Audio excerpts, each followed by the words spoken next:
ಎಲ್ಲ ಆಗ್ತಾ ಇದೆ ಅಂತ ಮತ್ತೊಮ್ಮೆ ಭಗವಂತನಲ್ಲಿ ಪ್ರಾರ್ಥಿಸುತ್ತಾ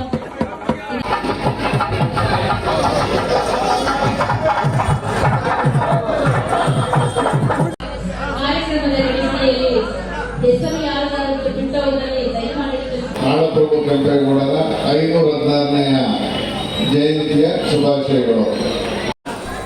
ಸನ್ಮಾನ್ಯ ಶ್ರೀ ಪ್ರತಾಪ್ ಸಿಂಹ ಮಾಜಿ ಸಂಸದರು ಮೈಸೂರು ಕೊಡಗು ಜಿಲ್ಲೆ ಇವರಿಗೆ ಒಂದು ಪ್ರೀತಿಯ ಸನ್ಮಾನ ವೇದಿಕೆಯ ಎಲ್ಲ ಗಣ್ಯಾತಿ ಗಣ್ಯರಿಂದ ಪ್ರಭು ಕೆಂಪೇಗೌಡರ ಜಯಂತ್ಯೋತ್ಸವ ರಾಜ್ಯಕ್ಕೆ ಮೇಲ್ಪಂಕ್ತಿ ಹಾಕಿರುವಂತಹ ಉದಾಹರಣೆಗಳು ಇಲ್ಲಿದೆ.